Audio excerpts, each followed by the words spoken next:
Have you ever had that feeling when you are so hyped about an upcoming game that you started hallucinating about its content or even about playing it? Well, unfortunately, that's me. Hello and welcome to this video. Persona 4 Revival has been teased for quite a long while now.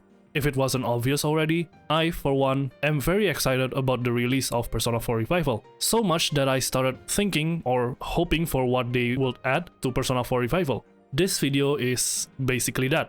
I should mention quickly, just to clarify, these topics and points that I'm talking about are not confirmed to be new features in the upcoming Persona 4 Revival. All of these that I'm talking about are going to be some of my wishes that they could add or change into Persona 4 Revival that I think could improve the overall experience of Persona 4 Revival. Persona 4 Golden is already one of my favorite games of all time, but they can still be flawed in multiple ways. So sit back as I talk about wishing for Revival. What should they add or change in Persona 4 Revival?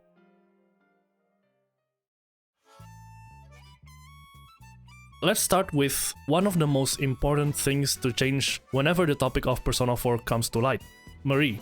Marie was introduced back when Persona 4 Golden was first released on the PS Vita as an addition to the original Persona 4 story. Because of the nature of Marie not being in the original story and being added to the re-release of Persona 4, Marie is a mixed bag.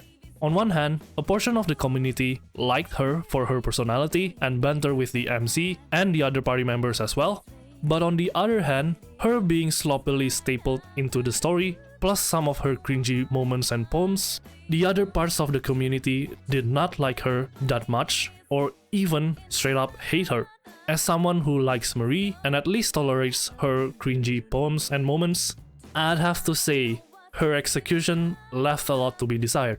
I think the most damning aspect about Marie that really drops her execution is how they introduce Marie in general. From the first scene of the MC arriving at Inaba, it is a scene that was purposefully meant to introduce you to your new family member and to Inaba. Yet it was interrupted by Marie bumping into you for a brief moment, I think just to establish a foreshadowing that Marie is going to be an important character. It just felt a little bit weird. But the moment that I find Marie really felt very sloppily stapled onto Persona 4 Golden is when you first saw Marie in the Velvet Room, without any real rhyme or reason, other than she's kinda a lost person, I guess. Also, the way that Marie's social link really wants Marie to also interact with the other party members, while Marie isn't really a factor in the main story for a whole lot, felt very forced and very evident that Marie wasn't initially supposed to be in the main story at all. Overall, Marie, even if I like the addition of her or her character and all, the execution of putting her into the story is not very good and needed to be changed. To be honest, because of her very sloppy execution into the Persona 4 story, it is very hard to formulate how Persona 4 Revival should introduce Marie altogether. I'm not a story writer as well, but to give my opinion of the matter, I think it should be along the lines of this. The objective of Marie being introduced into the story, without spoiling too much, is to draw like a parallel between the Persona 4 overall theme to its inspiration being the Japanese folklore, along with giving more context about the inspiration. Being an important character to the overarching story, Marie is reasonably important to be introduced into the story in some manner and also have some interactions with the other party members. The problem, however, is that contents about her are mainly confined to her social link. While I don't really see a problem with Marie's social links, Marie should have a lot more involvement in the main story in general. While it is hard to add in more content to a story that's pretty much perfectly made in the first place, I think Marie should still appear in some scenes in the main story/timeline. Instead of confining Marie to the Velvet Room as one of the side Velvet Room attendant, Marie could have benefited more with a more active role. Marie seems to know about the TV world as well as the fog. Why not involve Marie with the TV world in general? I think Marie will be an excellent character to act like a lone investigator of the TV world, separate from your investigation team, but will occasionally run into your team. Is not an active hostile threat to you, and also is not a very effective investigator as well, because she investigates alone. Something along the lines of that. Heck, if it's possible, because she's in the TV world as well, maybe she could be an additional party member, somewhat like a secret unlockable party member. This way, Marie would feel a lot more natural for being the extension of the main party slash friend group. It might actually add up more events that Marie can join in, like for example, the Junes concert, including Marie as a second vocalist, once only present in the Persona 4 Golden anime. I think there's a lot of potential that can be tapped from Marie.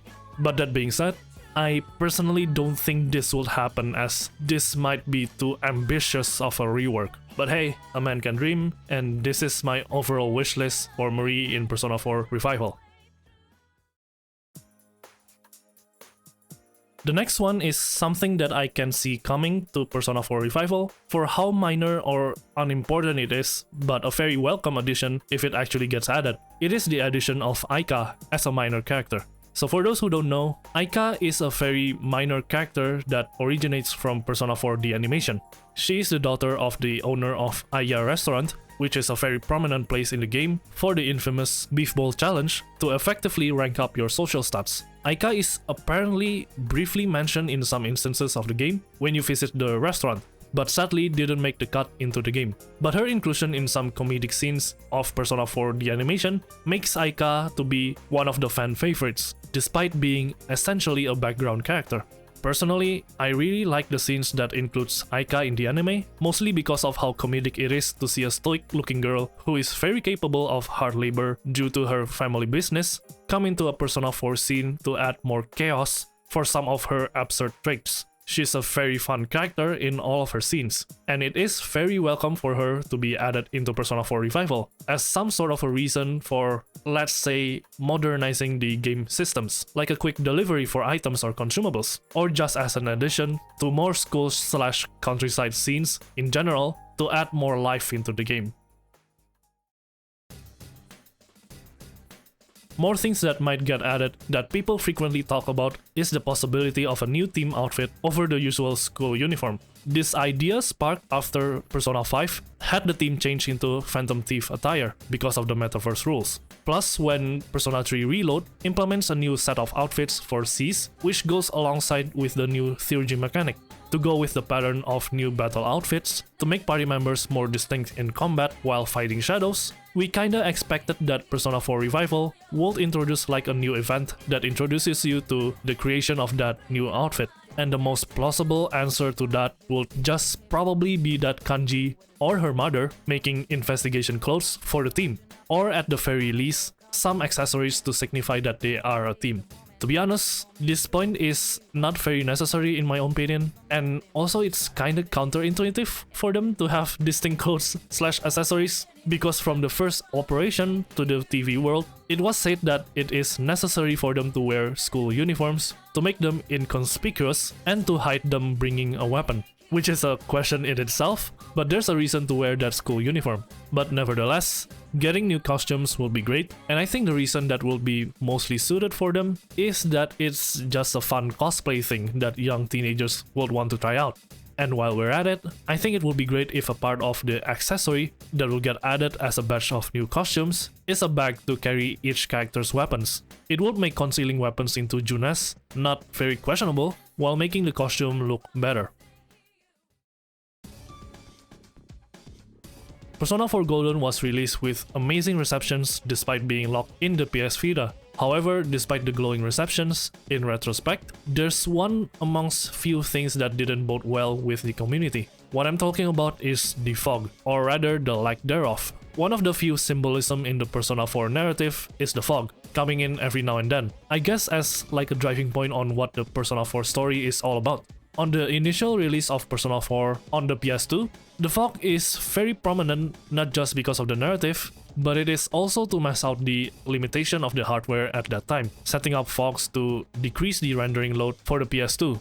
Porting as a re-release to the PS Vita, a lot of sceneries of the world in Persona 4 Golden got cleared up of those fogs. But this also applies to mostly foggy scenes where they are supposed to be foggy. I think there's also an outrage when Persona 4 Revival started getting teased that the town doesn't look foggy enough, and I think it's usually getting thrown alongside how blue the teaser looks. You know, here's a hot take, or at least I think it's a hot take. Have you guys ever been to the countryside before? I have, and early mornings in the countryside looks exactly like this. It's blue. I think the scenery in the teaser is great enough. The blue very much signifies that it sets in the early morning, which is usually the first scenery that you'll make when making a set of sceneries. The fog not being present right now is fine as well. I just think it's too early to judge this, because this is even much earlier than when people are complaining about Persona 3 Reload. That's when I make that video of we are being too harsh about Persona 3 Reload or something like that. All I'm saying is, the best formula for Persona 4 Revival is to make the fog thick, but when it is supposed to be foggy, and make it clear when the scenery is supposed to be clear. Make it a contrast to basically hit the players like a whiplash on how thick the fog is when compared to the normal clear skies. This bit of detail about the scenery would be great, especially on the dates when the fog gets relevant to the plot. And ultimately, the clear skies is to make the players appreciate how beautiful the game is when remade into an HD style game. Because the ultimate thing about setting the game in Inaba, a deep countryside, is to appreciate the beauty of its nature. Pivoting to some of my gripes about Persona 4 Golden, when compared to other Persona games of the new trilogy, Persona 4 Golden is a little bit outdated, which means it has some few egregious stuffs in it. One of which that I can come up on the top of my head is that some parts of the story have some nasty time skips in the summer and the winter. So there's a mechanic in the exams before the summer in which if you fail the exam, you'll get an event in the summer break in which you attend summer class with Kanji and Rise. This can be considered a rare event, because you'll most likely pass the exam and the event is replaced with you helping Yosuke with working at Junes. But because of these two events being mandatory in the summer, you'll have a hefty portion of your summer break to be skipped instead. The same thing happens in the winter, but it's slightly different. December is like the last stretch of the game, but not really because it's not the last part of the game as well. If you manage to clear the December dungeon earlier than the deadline, without any spoilers, you'll skip the remaining time you can spend normally, skipping the timeline to literally after the deadline. So it turns out to be a detriment to you if you manage to clear out the dungeon earlier, because you have the remaining time being cut off from your playthrough that could be beneficial for any other activities like social links and or reading books, fishing, etc. With how counterintuitive these mechanics are, one of my wishlists for Persona 4 Revival is to cut off these time skips entirely, or at least give some compensation for the time that are skipped. For the summer portion of the time skip, I think the summer class or working at Junes event should still happen, but the nighttime of each day should still be free to do any activities. For December, there should just be no time skip whatsoever, because the game still continues, and just give us the remaining time as free days to do whatever we want. I get that the reasoning for skipping the remaining time in December is because of the drastic changes in the environment, but I think it's not that hard to implement two versions of December when before and after you finish the December dungeon. This way, there should be more time that we can use to further slot in some more activities. Speaking of free nighttime for the summer, I think the nighttime of Persona 4 Revival should have a massive overhaul compared to Persona 4 Golden's nighttime. The nighttime of Persona 4 is historically only present in Persona 4 Golden, as it is not available to go out in the original Persona 4. Most of the activities that you'd originally be able to do are just some indoor activities in your room, like reading books or working part-time. Persona 4 Golden expands that to make the town explorable at night. Albeit, not much activities can be done. Most of the time, you'd only be able to talk to social link characters that do not rank up the social link. It's just to gain some more points to the social link if you miss some needed points on the previous rank up dialogue. For the nighttime of Persona 4 Revival, I want a lot more activities for the nighttime, especially the activities related to social links. There's only so many social links that can be ranked up at nighttime. So I want some ranks of social links that are originally a daytime event to be available at nighttime as well. Some events that don't require some outside intervention could possibly be done at nighttime. Some social link events that could potentially happen in the nighttime should also be available at nighttime, which then makes the nighttime more meaningful. And you'd have a lot more time spread out both at daytime and nighttime. This could potentially make more slots for other new events added to Persona 4 Revival, like events including new characters like Aika for example, if they wanted to make her a social link. There could be a lot of potential to this, and a lot of work, so I don't know how feasible this is. But if this happens, the game will potentially be a lot more interactive. One of my other gripe for Persona 4 Golden, after seeing how streamlined modern Persona games could be, before every dungeon in Persona 4 Golden, you have this moment of collecting clues that is mandatory for discovering the next dungeon. But most of them later on are not streamlined to be discoverable in one day, because you'll have to wait for the next day to interact with new NPCs that are not there in the previous days. The third and fourth dungeon in particular, if I remember correctly, you have to come at a specific day to encounter this one NPC to give you the clue to unlock that dungeon. And that specific day is not on the first day of the investigation. This means that before you can explore a dungeon, because this is also a free time day, you have to waste some days to do any other activities when you're supposed to be able to do a dungeon. This quote-unquote come back the next day mechanic is not present anymore in the next entry of Persona 5, as it is replaced as a story event and not a slot for free time, which I think is very much deserved. You shouldn't be locked out of a feature because the game deliberately scheduled the requirements awkwardly. So I think this system of discovering new dungeons should be streamlined into one day. Separate them from free time days and make them baked into the story progression, just like how Persona 5 did it. This way, you shouldn't be forced to quote-unquote waste your time to discover a dungeon because the game said so. Those extra times that I have accumulated from the rework of the previous systems, I suggested for this next point that I wanted to discuss. Persona 4 strangely has a system in their social links, where, in particular, two social links have completely different characters and stories depending on which club you decided to join. These social links are Strength and the Sun. For Strength, you have a choice between Ko by choosing basketball or Daisuke for picking soccer. That being said, both of these characters appear in each other's story as best friends. However, for the Sun, the choice is between Ayane for picking the school band club or Yumi for picking the drama club. And the choice that you did not pick won't appear in the game at all until that playthrough ends. The erasure of the other character when you pick one really sucks, and I feel like it is a very bad game design to have to pick one of two and you'll deprive yourself of the story of the other that you didn't choose. In the game development point of view, it makes even less sense because both sides require time and effort to make just for people to experience one of the choices, well, most of the time. So I've been accumulating more time slots from previous suggestions to make slots for possibly the separation of these social links, to make them be experienced as a whole new social link so that people would experience them on the first playthrough altogether. The Sun social link is the most urgent one as they completely delete the other once you made your choice, while Strength is somewhat acceptable if they're still joined into one social link. But cramping them will make the social link very messy in the long run, so I would suggest to separate them as well. Unfortunately, due to my lesser knowledge of the tarot card arcana, I can't really make a suggestion on what their new arcanas are. And last but not least for the story/social life section of my wishlist is to add more interesting side activities and events with the investigation team.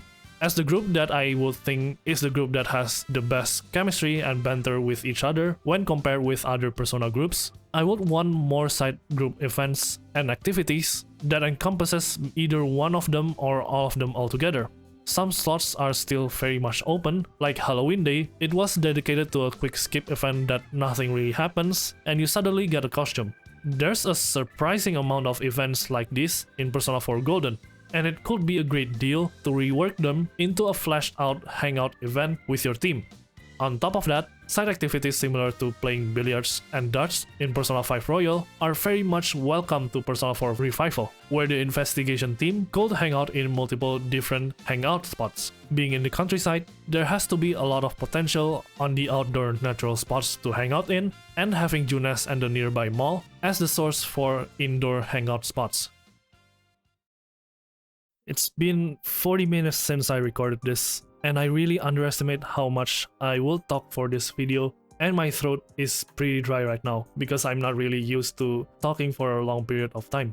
What sucks is that I talk for too long because I stumbled a lot of words in my sentences, so it probably won't be 40 minutes tops. The next section will be about my wishlist on the gameplay side of Persona 4 Revival, but I think it's best to separate that to another video. So for now, these are my wishlists for the story/social aspect of Persona 4 Revival. If you have any wishes for Persona 4 Revival and didn't mind discussing about them, the comment section is open for you guys. Summer Games Fest is near, and it's probably the one event that I bank on for a new Persona 4 Revival trailer, so I'll make sure to stay tuned on that. Thank you so much for watching. Don't forget code Izanagi at figis.com, and I'll see you next time, probably after the Summer Games Fest. Bye!